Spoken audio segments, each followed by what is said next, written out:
Today we begin with a fundamental shift that's happening in American science. Over the centuries, scientific debate was usually considered invaluable in order for scientific advancements to take place. But an information war launched by public health officials during the COVID pandemic has made many ask whether that long-standing dynamic is still possible. I think we're in a very, very bad state.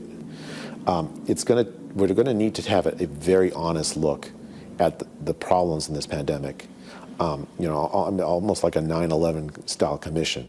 Dr. Jay Bhattacharya says he never imagined he'd find himself at the center of a firestorm during the COVID pandemic. A professor at the Stanford School of Medicine, he's a medical doctor with a PhD in economics.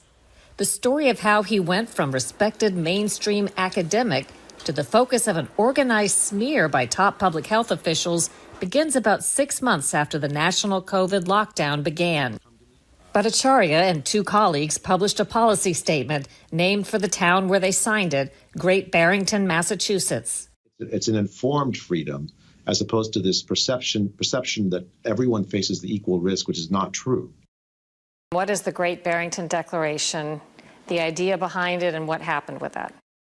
The Great Barrington Declaration said, let's devote our resources to protecting the older populations and other people with with chronic conditions that predispose to the bad outcomes if they get COVID. And for the rest of the population, let's live as close to normal lives as possible. That's it. That's the strategy. The fact is that there's a 1,000-fold difference in the risk of severe disease. Oldest people, very high risk of death. 80% of deaths are people over 65 around the world.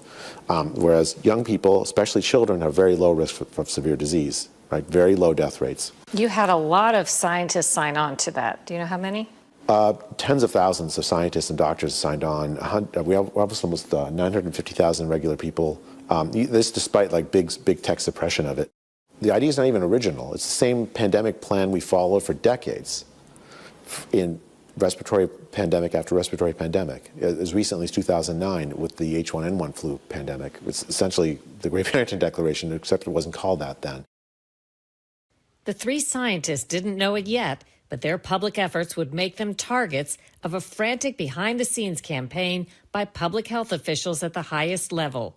So we wrote this document on October 4, 2020, released it. It went viral beyond my expectations. 4 days later, I find out from a FOIA email, Francis Collins, the head of the NIH, wrote an email accusing me, Sunetra Gupta of Oxford University, one of the world's best epidemiologists, and Martin Kulldorff, one of the world's best epidemiologists and biostatisticians from Harvard, Stanford, Harvard, Oxford, of being fringe epidemiologists, and then asking for a devastating published takedown of our premises.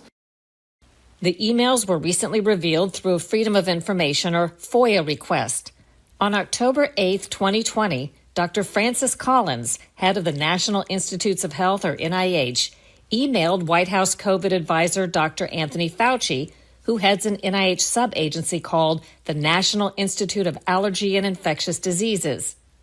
Collins calls Bhattacharya and the other Great Barrington Declaration co-authors three fringe epidemiologists whose proposal seems to be getting a lot of attention, even a signature from Nobel Prize winner Mike Levitt at Stanford.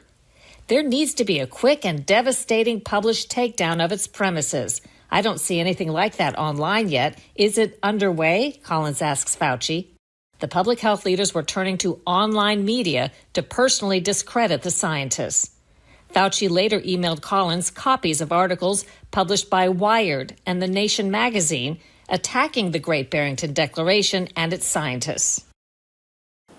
It was essentially an organized propaganda campaign started by the NIH, at least as best I can tell with the FOIA documents I've seen so far, to marginalize me, to call me fringe, even though I've been a Stanford professor for 20 years in the medical school.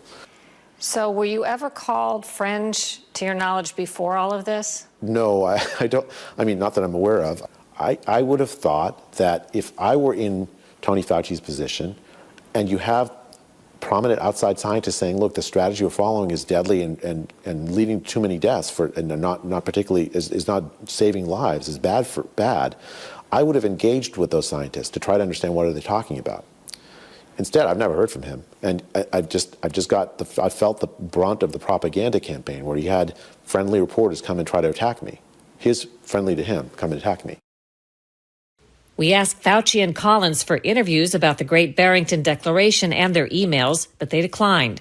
A spokesman told us Collins, who is no longer head of NIH, has been very vocal about his opposition of the Great Barrington Declaration, stating that it is scientifically indefensible and irresponsible. Here's what Fauci said in October 2020 about the idea in the Great Barrington Declaration of protecting the most vulnerable and keeping schools open and life relatively normal for everyone else. If you talk to anybody who has any experience in epidemiology and infectious diseases, they will tell you that that is risky, and you'll wind up with many more infections of vulnerable people, which will lead to hospitalizations and deaths. So I think that we just got to look that square in the eye and say it's nonsense. In fact, a growing body of scientific data and evidence supports the approach outlined in the Great Barrington Declaration. Lockdowns failed at short-circuiting COVID, and the toll in terms of economic losses, physical and mental health, and education have been well documented.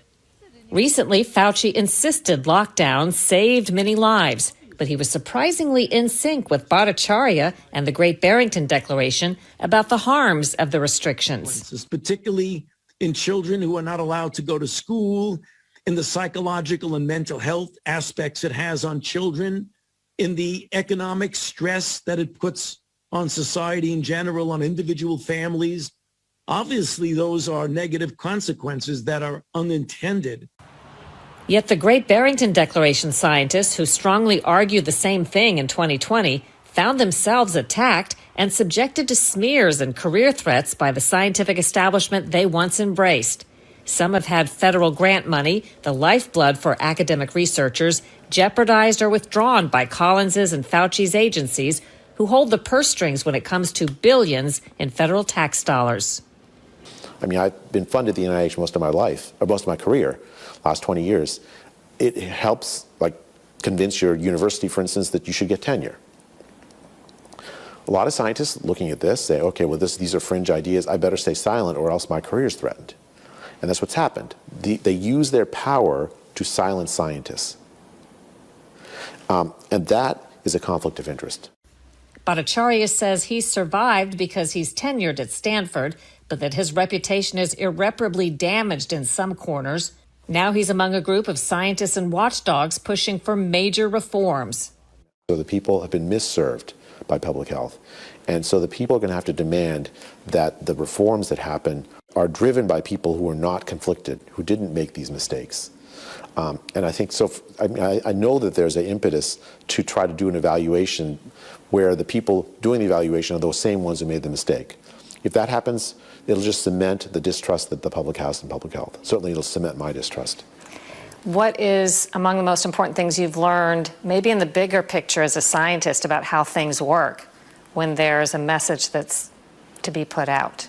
That, in fact, the kinds of scientific discussions that I took for granted for most of my career cannot survive a situation where you have government bodies controversializing perfectly reasonable positions, suppressing debate and suppressing discussion, employing propaganda techniques like big tech or the press to personally attack the lives of scientists who disagree.